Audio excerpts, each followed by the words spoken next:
El congresista Javier Bedoya Vivanco está con nosotros. Bienvenido, Javier. Gracias por acompañarnos esta noche. Muy buenas noches, Cecilia. Siempre un gusto estar con ustedes. Muchísimas gracias. ¿Cómo va a ser la mesa directiva, la próxima mesa directiva?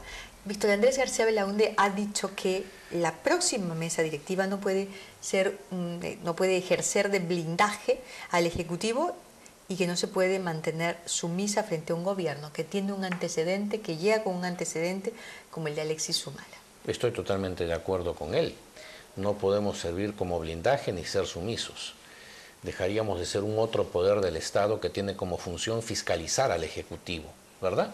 Estaríamos abdicando de nuestra función fundamental, que además de legislar es fiscalizar.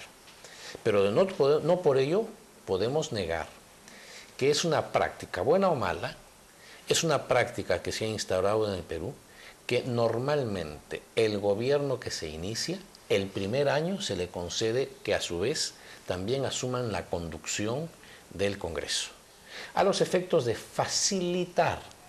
No significa que va a haber hipoteca. Distingamos claramente, Cecilia, el acuerdo político para conformar una mesa multipartidaria y dar sostenibilidad al gobierno que se inicia, con lo que es un pacto político de gobernabilidad, que es, por ejemplo, lo que el señor Toledo y su partido están negociando con Humala. Lo menciono porque en esta mesa que se quiere conformar multipartidaria, probablemente lo más probable es que la bancada a la que yo pertenezco va a colaborar y va a participar con uno de nuestros socios integrando esa mesa directiva. Pero es evidente que no hay un pacto con el gobierno del señor Humala.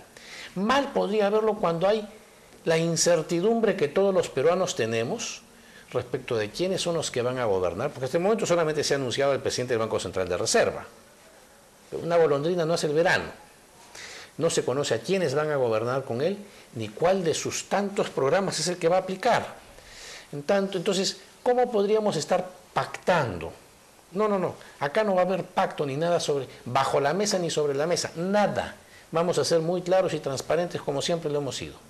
¿Ustedes van a votar entonces por la candidatura de Daniela Bugatas? O quien ellos designen, porque tampoco hay absoluta certeza que sea Daniel. Es la carta que aparentemente van a presentar, pero en un 80% está decidido, pero hay un 20% de margen para que haya un cambio si es que, por ejemplo, Daniel es llamado para presidir el Consejo de Ministros, aun cuando hay versiones de que sería un empresario arequipeño. En fin, hay muchas versiones y rumores, pero sí vamos a votar por esa mesa directiva, vamos a conformarla, y yo creo que la alternativa que Víctor Andrés está presentando, no sé hasta dónde, es una alternativa seria o hasta dónde es una forma de presionar para obtener mejor y mayor participación en el gobierno.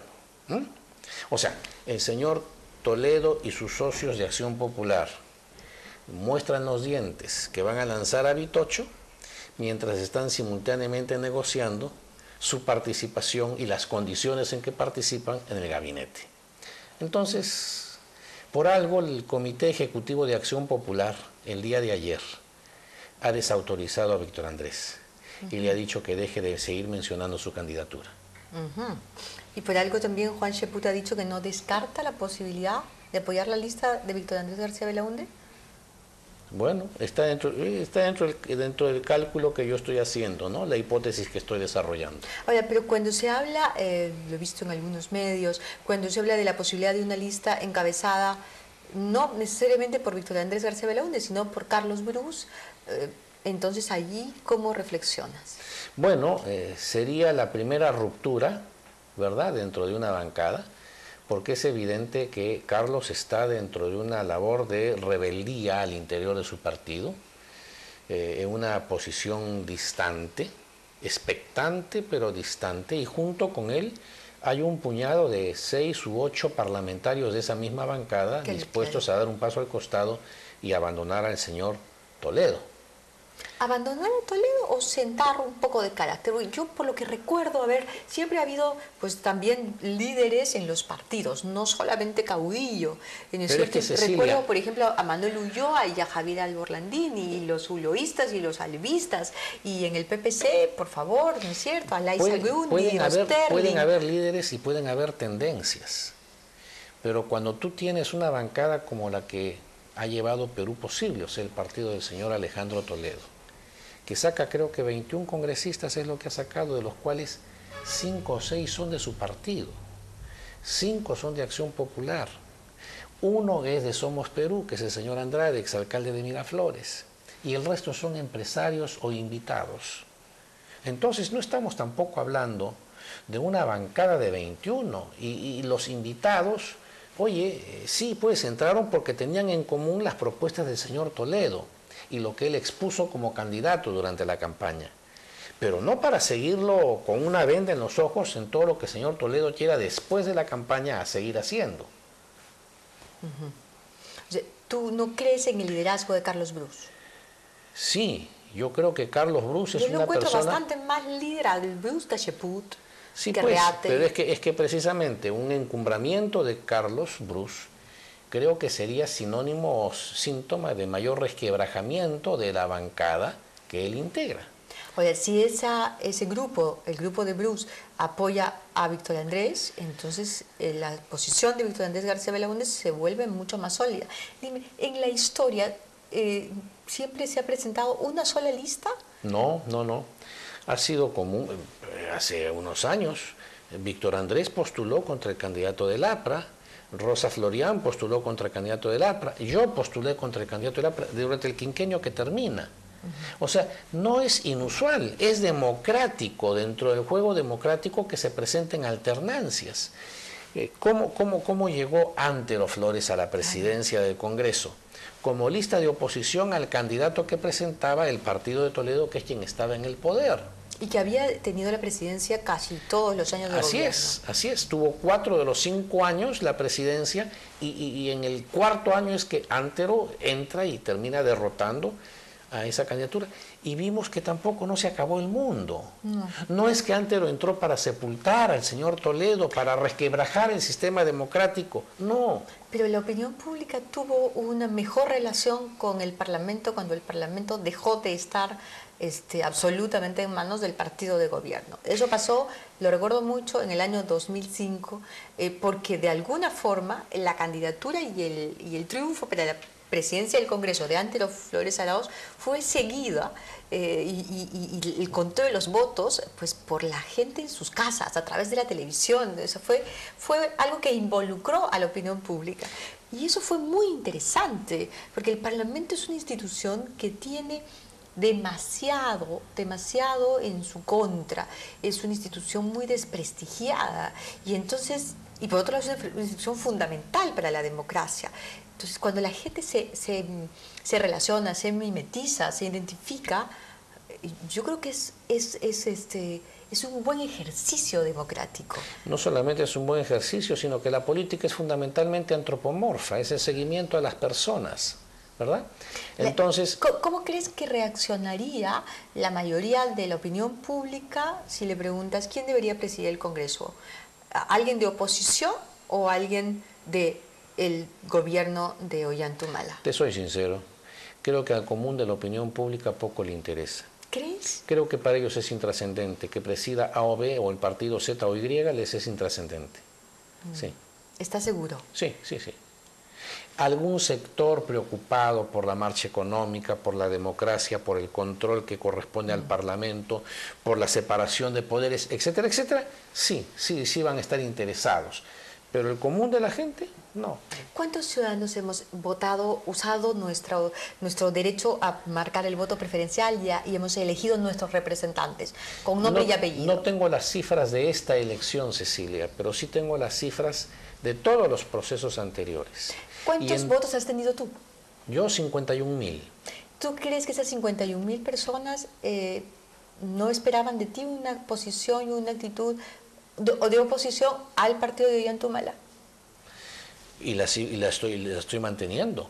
quien ha salido por adelantado a marcar el paso respecto a las reformas constitucionales que han enunciado, como por ejemplo la modificación del artículo constitucional que se refiere al rol subsidiario del Estado, he sido yo.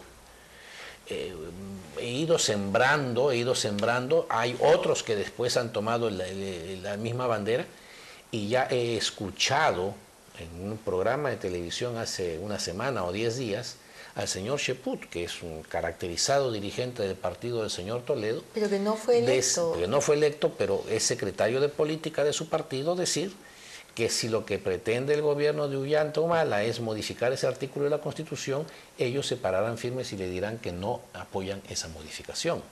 En consecuencia, yo estoy muy tranquilo a la espera. Yo sé cuál es el rol que me corresponde y el que me ha asignado la ciudadanía. ¿Eso, en tu opinión, no interfiere con quien vaya a presidir el Parlamento? No, en absoluto, no. Muy bien. Julio Velarde es un integrante del Partido Popular Cristiano. Sí, es claro. Un militante del Partido Claro Popular que sí. Cristiano. Lo es, y no olvides además, hace 5 años, en el proceso del 2006, cuando Lourdes Flores postula la presidencia, él era el jefe del plan de gobierno del PPC. Él es el que elabora el plan de gobierno del PPC. Y él es un militante activo del PPC desde hace muchos años. Ahora es un extraordinario técnico, ha tenido el aplauso de tirios y troyanos, salvo algunas excepciones. La izquierda, fundamentalmente, la izquierda ideológica, Javier Díaz Canseco, Carlos Tapia, han dicho que hubieran preferido a Óscar Dancourt. Bueno, puede ser. Yo no desmerezco las calidades que pueda tener el señor Dancourt, pero lo cierto es que sobre todo en la actual coyuntura, que hay mucho la tentación totalitaria, es bueno que también el cerrojo que constituye el Banco Central de Reserva esté en manos de una persona que ha probado no solamente calidades, idoneidad, sino independencia y muy buen criterio. No, definitivamente, además ha podido trabajar con un líder opositor claramente a sus ideas políticas, como Alan García. Pero que entendió en esta segunda etapa Alan García que no podía repetir los errores de su primer gobierno y que tenía que respetar los mecanismos de control, los mecanismos del Banco Central de Reserva, y no se atrevió esta vez. Ahí sí tuvo un acierto, por ejemplo. Pidió al PPC el año 2006, preséntenme ustedes por favor una terna de gente para integrar el directorio del Banco Central de Reserva y para presidirlo. Cuando se presentó la terna dijo, nos quedamos con todos. Entonces, no solamente entró Julio Velarde, desde los inicios han habido 1 o 2 directores más del PPC, que sí, técnicos en donde consta claramente. Y ahí sí, sin mucho aspaviento, entregamos con lealtad técnicos para que apliquen su conocimiento con independencia de directivas partidarias nuestras hacia ellos. Y ahí está el éxito que han tenido, el reconocimiento que todos le dan. Ahora, eso ocurrió porque Alan García estuvo consciente que no había ganado las elecciones el APRA, ni él, sino habíamos votado por él para que no ganara Ollanta Humala, ¿no es cierto? Entonces, gané con votos prestados, tuvo que haberse dicho frente al espejo. Por lo tanto, tengo que gobernar con los demás. ¿Tú crees que el mismo razonamiento debería tener el presidente Humala? Porque también ha ganado de la misma manera, con votos prestados. Bueno, estaba viendo y leyendo declaraciones de algunos dirigentes del partido de gobierno indicando el propio Ollanta Humala que su gabinete va a ser un gabinete plural. No sé si llevará gente de otras colectividades, además de la del señor Toledo y su propia militancia, pero fundamentalmente creo que va a apoyarse en gente independiente, que fue el acierto de Alan García. A diferencia de su primer gobierno, en que del primero al último todos los ministros, con excepción de que fue ministro de Industrias, ahorita me acuerdo el apellido, este economista joven, Caro, todos eran militantes del partido aprista en el primer gobierno, y fue el desastre que todos conocemos. En este segundo gobierno ha tenido militantes apristas en algunas carteras importantes, es fundamentalmente en el premierato, pero las carteras técnicas de la producción las ha delegado en gente entendida en las materias, en gente que no es militante de su partido. Los rumores cada vez más fuertes de que, por ejemplo, este economista tan destacado que ha sido viceministro de Hacienda, el señor Castilla, vaya a ser el ministro de Economía. ¿Tú crees que Ollanthumala esté razonando de la misma manera, esté pensando prioritariamente en el país y en el funcionamiento del país antes que en compromisos que puede haber hecho con algunos políticos? Yo, si eso se produjera, Cecilia, yo creo que estaríamos probablemente viendo una metamorfosis, un cambio del Ollanta Humala candidato y del Ollanta Humala presidente. Un poco lo que sucedió entre el candidato Fujimori versus Mario Vargas Llosa en el año 90 y el Fujimori que asumió funciones el 28 de julio de ese año, con una política total y diametralmente distinta y opuesta a lo que había presentado como candidato. Porque evidentemente, según las versiones que he recogido de otros actores políticos, no conozco a este señor que se le vocea como ministro de Economía, pero según tengo entendido es un hombre muy duro, muy ortodoxo en su línea económica. Y en consecuencia el presidente Humala, si es que ha optado por él, sabe perfectamente a quién está encargando la cartera. Y sabe que ese señor sí le va a decir, no, esto no va, señor presidente. Y es un hombre que hasta donde yo tengo entendido, pues no quieren de sus servicios, prescinde del cargo y se va a su casa tranquilo. Si esto es así, entonces evidentemente habría un cambio de orientación y todo indicaría que se va a implementar más las políticas del cuarto programa y no del programa inicial. ¿Qué consecuencias va a traer esto? ¿Las habrá medido Humala? ¿Qué consecuencias va a traer frente a la presión popular que va a exigir sin mucha demora el cumplimiento de las ofertas electorales? ¿Qué consecuencias va a traer al interior de su propia colectividad y de todos los aliados que lo han acompañado durante la campaña? Al interior de su grupo parlamentario. No olvidemos que el dar ese paso, por ejemplo, al señor Fujimori en el año 90 le originó, y siempre yo en el análisis que hice creo que ahí estuvo y ahí reposó una de las fundamentales causas del autogolpe del 5 de abril del año 92. Cuando Fujimori llega al poder, llega a meter 34 diputados. Estábamos en ese entonces todavía en el sistema bicameral, Senado y diputados. Cuando Fujimori da el autogolpe, su bancada estaba reducida a 16 miembros. El resto se le había ido en ese año y pocos meses, aduciendo, entre otras y fundamentalmente, la razón es porque están aplicando un plan de gobierno que no es bajo el cual postulamos. Estas son consecuencias que probablemente también tiene que merituar el señor Ollanthumala. Definitivamente la CNTP le ha dicho hoy en la voz de Olmedo Auris, que es uno de los dirigentes de Patria Roja, que está siendo sujeto de presiones de grupos empresariales. Eso lo ha declarado esta tarde Olmedo Auris, como representante de la CGTP. Yo creo que se están en todo caso tratando de curarse en salud, ¿no? No sé, yo no conozco los intríngulis, las interioridades de quienes tienen diálogo, quienes hablan o no hablan con el señor presidente electo, ¿verdad? El análisis que acabas de desarrollar tiene pues mucho que ver con estas declaraciones, con las declaraciones de Carlos Tapia, y ha dicho que pues hay pugnas al interior de Gana Perú, y luego Freddy Otálora le va diciendo no hay ninguna pugna, en fin. Evidentemente, pues no es, digamos, muy fácil, imagino, para nadie llegar al poder o llegar a un cargo y romper compromisos con Bueno, algunas personas. por eso pues siempre yo he dicho que el candidato tiene que ser una persona muy responsable en las ofertas electorales que hace, porque si le toca pues salir elegido, ahí se da cuenta, como dice y le han dicho muchas veces, inclusive internacionalmente al señor Humala, ahora aprenderá que una cosa es con guitarra y otra con cajón. Una con guitarra y otra con cajón, exactamente. ¿Tú dirías que está aprendiendo a tocar guitarra? Por lo menos trata de llevar el compás internacional. ¿Y qué hace en Cuba?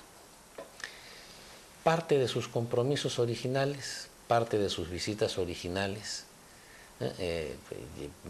Claro, matiza expresiones, vengo a visitar a un pueblo hermano, sí, pues los pueblos peruanos y cubanos somos hermanos. La diferencia está en los dirigentes de un país y otro y los sistemas políticos que imperan en un país y en otro.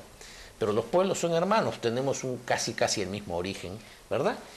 Igual cuando se presenta en Venezuela, también grandes abrazos con el llanero, claro, tenemos un destino común, luchar contra la pobreza y el retraso. Sí, evidentemente, todos comulgamos con eso, ¿no? Ahora, ¿Fidel Castro es tu hermano? No, estaba hablando del pueblo cubano.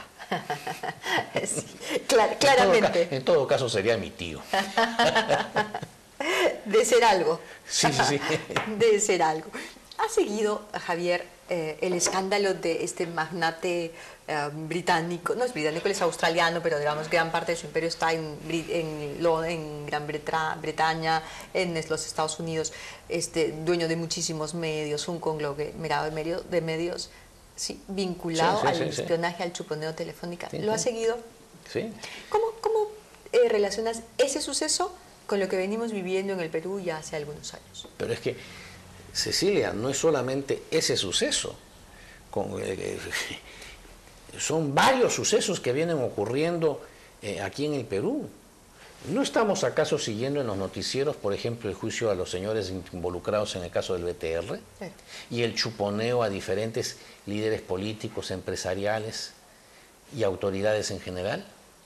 No estamos en la noticia que pasaba este mismo canal antes de que yo entrara al set, y yo estaba en la sala esperando y viendo la parte inicial del programa, cuando estaban diciendo, por ejemplo, que por orden del fiscal y con autorización, salía el fiscal de la Nación con el ministro del Interior al costado, habían interceptado, no chuponeado, sino interceptado a una niña o señorita que está detenida por problemas del asesinato de su señora madre, y a la presunta cómplice. Pero resulta que a quien se suponía era abogado o miembro del estudio de abogados, el señor Chejade, que patrocinaba a una de estas señoritas, también estaba interceptado. ¿Qué explicaciones hay sobre eso? ¿Usted cree por ventura que no hay chuponeo hoy en día? ¿No lo hemos visto en la campaña hace 6 meses, en la campaña municipal? De Lourdes ¿Cómo Flores se regodeaban sacando los audios chuponeados a Lourdes Flores? ¿Y quién dijo algo? Tú dijiste algo, bueno. Por eso te pregunto, porque tú propusiste al Parlamento que se parara esto, porque esto es una suerte de huracán, ¿no es cierto? Mi primera actitud fue exigir a la prensa nacional que aplicaran los correctivos del caso, pero callaron en todos los idiomas. Es que hay muchos intereses de por medio. Entonces es que mucha gente involucrada. Entonces es que presenté el proyecto de ley para sancionar no solamente al que chuponea, o sea, ampliar el artículo pertinente del Código Penal, no solamente sancionar al que chuponea, sino también al que difunde, cuando los hechos que difunden no son hechos públicos, de interés público. Obviamente, cuando difunden cosas que han sido objeto de chuponeo, ¿no? O sea, no cuando difunden cosas públicas, no, sino cuando a uno lo chuponean y eso lo difunden en los medios. Eso es lo que tiene que sancionarse. ¿Quién decide si lo que yo, periodista, saco en un programa y propalo es o no de interés público? El juez. Un poder judicial, teóricamente independiente, es el que decidirá. No será el que denuncia, no serán los políticos, no serán tampoco los periodistas.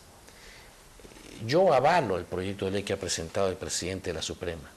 Y yo ya tengo listo, porque como mi proyecto presentado hace 6 meses no ha sido visto en el Congreso y todos los proyectos que se han presentado hasta el momento van al archivo, yo ya tengo listo el proyecto, lo voy a actualizar para la primera semana de agosto volverlo a presentar. Y voy a persistir en eso. Como también, cosa que pasa, por supuesto, tapadito por los medios de comunicación, pasa inadvertido a la opinión pública, porque esas cosas los noticieros de la televisión no lo sacan y los periódicos no lo mencionan. Hace 48 horas hemos tenido el intento de modificar el Código Penal nuevamente a los efectos de despenalizar el delito de difamación, para que quien difame en lo sucesivo no tenga una sanción de carcelería, sino que solamente se le ponga una multa. O sea que además de publicar las conversaciones privadas Así de las personas, señora, vamos a poder decir así es, multa sobre quien nos dé la patente gana. de corso para hacer lo que les dé la gana, ¿no? Quieren libertad absoluta, violando los derechos de los demás. Pero es que eso no es libertad. Pues. No, eso no es libertad. Es que en eso se amparan, en eso se cobijan. Eso es libertinaje. De que se quiere atentar contra la libertad de expresión. Y no se dan cuenta que la Constitución sí consagra la libertad de expresión y tenga la evidencia que yo la voy a defender. Además, pero también ha funcionado de manera correcta a pesar de los problemas enormes de los últimos años, a pesar de los tremendos problemas incluso durante la época de Fujimori y Montesinos, ha funcionado de manera correcta el hecho de que si alguien era difamado, calumniado, podía ir al Poder Judicial y reclamar allí contra el periodista que le hubiere dañado de esa manera. Cecilia, lo que yo sí le puedo asegurar... borrar bueno, esa ley? ¿Quién ha propuesto esa ley? No me pida usted que mencione, simplemente le voy a decir que el lobby y las presiones que durante esta última semana ha habido a las diferentes bancadas para que esta ley prosperase, sobre pretexto de que tiene que despenalizarse la difamación antes del cambio de gobierno, porque se mueren de miedo de que el señor Humala lo aplique esa ley y por ese método persiga a los periodistas, porque ese es el método que usa el presidente en Venezuela como el presidente en el Ecuador, y el señor Humala responde al mismo corte. Estos son los lobbies que han habido, y sí lo puedo asegurar, porque ha sido una de las personas a las que han venido a tocar la puerta y los he mandado de regreso, ya saben cómo. ¿Y estos lobbies lo están haciendo ciertos periodistas? ¿Ciertos medios? Me quedo allí. Pero ¿quiénes serían los más interesados, claro. Cecilia? Claro, ciertos periodistas y ciertos medios. O sea, entonces estamos diciendo que para proteger la libertad de expresión tenemos que acomodar la ley cada 5 años. O sea, ¿qué clase entonces de ley, qué clase de Estado, en qué clase de principios creemos? Quieren patente de corso para chuponear, para difundir lo que chuponean y para modificar las leyes quitándole la sanción a quien difama. O sea, eso es lo que han pretendido en la última semana. ¿Tú serás, Javier, de los políticos que como James Cameron doble y tiemble a los medios extorsionadores, o será de los políticos que se enfrente a los medios extorsionadores? Porque como hay curas misioneros, hay curas pedófilos, y como hay periodistas extorsionadores, hay periodistas investigadores y serios, y hay periodistas rigurosos. O sea, hay de todo en esta vida, como hay políticos serios y correctos, hay políticos corruptos. ¿Qué actitud vas a tener? Ya la he tenido, Cecilia, y estoy relatando la actitud que he tenido, en que voy a persistir en volver a presentar el proyecto que hace 6 meses presenté para sancionar a quienes difundan cosas obtenidas mediante el chuponeo. Y porque me he negado, como me negué años atrás a una otra iniciativa semejante que presentó un congresista del APRA, a que se despenalice este tipo de delitos. En consecuencia, si tengo la autoridad moral para venir a decirlo mirando de frente a tus auditores, a tu audiencia, es porque he actuado consecuente con lo que digo. Qué bueno, Javier. Realmente es bueno saber, no solo para los periodistas que tenemos, los principios que tenemos, sino para el público. Saber que habrá políticos que defiendan principios y valores liberales. Y tengan la certeza que me batiré también en defensa de la libertad de expresión. y que a ningún medio, ni periodista, ni persona se le conculque ese derecho. Pero no sobre pretexto de ese derecho que se pretenda patente de corso, desconociendo que los ciudadanos comunes y corrientes tienen derecho a la intimidad, tienen derecho a la privacidad, y que hay áreas de la vida de cada familia o de cada persona en la cual los periodistas no tienen derecho a incursionar. Además, los periodistas tenemos que estudiar la ley y saber en el margen o en qué marco nos movemos. Así es. Muchísimas gracias, Javier. Qué bueno escucharte. Cecilia, me alegro. Muchísimas gracias. Qué bueno. Usted ha escuchado a Javier Bedoya sobre temas muy particulares. Vamos a tener que debatir en los próximos años y definitivamente esperamos hacerlo aquí sobre valores liberales, sobre valores democráticos y sobre principios. No podemos acomodar las cosas de acuerdo al cliente. Vamos a la pausa. Regresamos. Estamos en Mira quién habla. ¡Qué bueno!